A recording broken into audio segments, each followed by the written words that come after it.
യമനിലെ ജയിലിൽ കഴിയുന്ന നിമിഷപ്രിയയുടെ വധശിക്ഷ റദ്ദാക്കിയിരിക്കുകയാണ്. കൊല്ലപ്പെട്ട തലാലിന്റെ കുടുംബം മാപ്പ് അംഗീകരിച്ചാൽ ഇനി ജയിൽ മോചനം. അതേസമയം ദിയാധനം സ്വീകരിക്കാൻ കൊല്ലപ്പെട്ട യമൻ പൗരന്റെ കുടുംബം തയ്യാറായി എന്ന് കേന്ദ്ര വൃത്തങ്ങൾ അറിയിച്ചു. കാന്തപുരം മുസ്ലിയാരുടെ സൗഹൃദവും സ്വാധീനവും ഉപയോഗിച്ചുകൊണ്ടുള്ള ചർച്ചയാണ് നിർണായകമായതെന്ന് ഷെയ്ഖ് ഹബീബ് ഉമറിന്റെ ശിഷ്യൻ ജവാദ് മുസ്തഫാവി ന്യൂസ് മലയാളത്തോട് പറഞ്ഞു. കാന്തപുരം ഉസ്താദ് നമ്മുടെ ഇവിടെയുള്ള സർക്കാർ ഏജൻസികൾ, സെൻട്രൽ ഗവൺമെൻറ്റും മറ്റുമൊക്കെ നടത്തുന്ന ശ്രമങ്ങൾക്കൊപ്പം ഇതിൽ അദ്ദേഹത്തിൻ്റെ പങ്ക് ഏറ്റവും നിർണായകമാകുന്നത് തൻ്റെ സൗഹൃദവും സ്വാധീനവും ഉപയോഗിച്ചുകൊണ്ടുള്ള ഒരു ചർച്ച അദ്ദേഹത്തിന് മുന്നോട്ട് കൊണ്ടുപോകാനായി. ഇതിലേറ്റവും നിർണായകമായൊരു തീരുമാനമെടുക്കേണ്ടത് കുടുംബമാണ്. അവരുമായിട്ടുള്ള ചർച്ചകൾ ആരംഭിക്കാനും അദ്ദേഹത്തിന് കഴിഞ്ഞു എന്നുള്ളതാണ് ഉസ്താദിൻ്റെ പങ്കിൽ ഏറ്റവും പ്രധാനപ്പെട്ടത്. അപ്പോൾ അത്തരം ചർച്ചകൾ തുടർന്നുകൊണ്ടിരിക്കുകയാണ്. കുടുംബം വിട്ടുവീഴ്ച നൽകും, മാപ്പ് നൽകും എന്ന് തന്നെയാണ് നമ്മൾ പ്രതീക്ഷിക്കുന്നത്. അനൽക സെയ്ദ് ചേർന്നു കൂടുതൽ വിവരങ്ങളുമായി. അനൽക, വീണ്ടും അഭിനന്ദനങ്ങൾ. ഈ ഒരു വാർത്തയും ആദ്യം ഇന്ത്യയിലെ തന്നെ പ്രേക്ഷകരെ ആദ്യം അറിയിച്ചത് അനൽക്കയാണ്. അതും ന്യൂസ് മലയാളത്തിൽ കൂടി അറിയിച്ചു.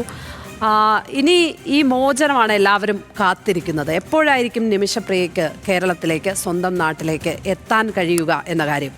ഇതിൽ ഇനി എന്തൊക്കെ നടപടിക്രമങ്ങളാണ് ബാക്കിയുള്ളത്?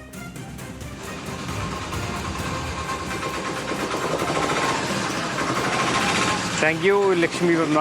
നമ്മൾ നേരത്തെ ഇതുമായി ബന്ധപ്പെട്ട് വാർത്ത നൽകിയിരുന്നത്, വധശിക്ഷ നീട്ടിവെക്കുന്ന വാർത്ത നമ്മളാണ് നൽകിയത്. ഇതിന് ശേഷം ഈ വധശിക്ഷ റദ്ദാക്കിയ വാർത്തയും നമ്മളാണ് ആദ്യം നൽകിയത്. ഇതുമായി ബന്ധപ്പെട്ട് നമുക്ക് ഇപ്പോൾ നൽകാൻ കഴിയുന്ന ഏറ്റവും പുതിയ വിവരം എന്ന് പറയുന്നത്, ഇതുമായി ബന്ധപ്പെട്ട നിമിഷപ്രിയയുടെ മോചന ശ്രമങ്ങളുമായി ബന്ധപ്പെട്ട ചർച്ചകൾ ഇനിയും അവിടെ പുരോഗമിക്കുകയാണ്. അതായത് നേരത്തെ ജവാദ് പറഞ്ഞതുപോലെ തന്നെ ഇതിൻ്റെ ഈ വധശിക്ഷ നീട്ടിവെച്ച ഘട്ടത്തിൽ തന്നെ അവിടെ യമനിലെ ചർച്ചകൾക്ക് മധ്യസ്ഥത വഹിച്ചിരുന്ന ഷെയ്ഖ് ഹബീബ് ഉമറിൻ്റെ പ്രതിനിധികൾ, അതായത് ഈ ഘട്ടം വരെ ഇതുമായി ബന്ധപ്പെട്ട് യമനിലെ ഭരണകൂടവുമായും അതോടൊപ്പം തന്നെ ഈ തലാലിൻ്റെ കുടുംബവുമായും മറ്റ് ഗോത്രവർഗ തലവന്മാരുമായൊക്കെ തന്നെ ചർച്ച നടത്തുകയും ചെയ്തിട്ടുണ്ട്. അതിൻ്റെ ഒരു റിസൾട്ടാണ് ഇപ്പോൾ ഉണ്ടായിരിക്കുന്നത്, ഇന്നലെ രാത്രിയോട് കൂടിയിട്ടുണ്ടായിരിക്കുന്നത്.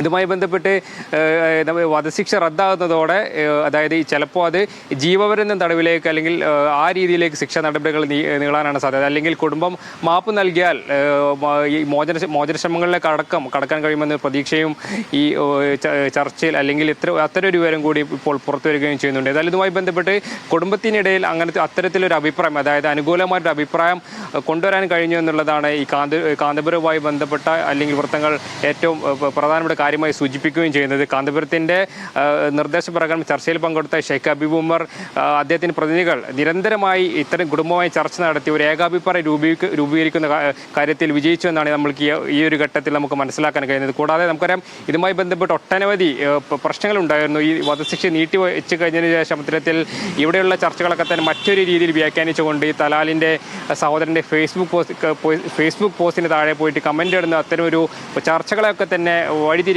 ഒരു സാഹചര്യം ഉണ്ടായിരുന്നു. എന്നാൽ അതിനേക്ക് അതിജീവിച്ചുകൊണ്ടാണ് ഇത്തരത്തിൽ ഇന്നലെ ഒരു പ്രതീക്ഷയ്ക്കുന്ന വാർത്ത പുറത്തു വന്നിട്ടുള്ളത്. നമുക്കറിയാം, അബ്ദുറഹീമിന്റെ മോചനശ്രമങ്ങളുമായി ബന്ധപ്പെട്ടൊക്കെ തന്നെ അത്തരത്തിൽ കുടുംബമായി ദിയാദനം സ്വീകരിച്ചുകൊണ്ടാണ് മാപ്പ് നൽകുന്ന കാര്യങ്ങളിലേക്ക് ഉൾപ്പെടെ കടന്നിട്ടുള്ളത്. ഏതായാലും ഇതുമായി ബന്ധപ്പെട്ട് നമുക്ക് മനസ്സിലാക്കാൻ കഴിയുന്നത്, മോചനദ്രവ്യം സ്വീകരിച്ചു കഴിഞ്ഞാൽ അത്തരത്തിൽ മോചനശ്രമങ്ങൾക്ക് ഉൾപ്പെടെ അല്ലെങ്കിൽ വധശിക്ഷ റദ്ദാക്കിക്കൊണ്ട് മോചനശ്രമങ്ങൾക്ക് ഉൾപ്പെടെ കടക്കാൻ കഴിയും. നിമിഷപ്രിയയുടെ മോചനമാണ് എല്ലാവരും കാത്തിരിക്കുന്നത്. കുടുംബം അംഗീകരിച്ചാൽ, മാപ്പ് നൽകിയാൽ ഉടൻ തന്നെ ആ മോചനവും സാധ്യമാകുമെന്നുള്ളതാണ് ലഭിക്കുന്ന വിവരങ്ങൾ. അനൽക സെയ്ദാണ് വിവരങ്ങൾ പങ്കുവച്ചത്.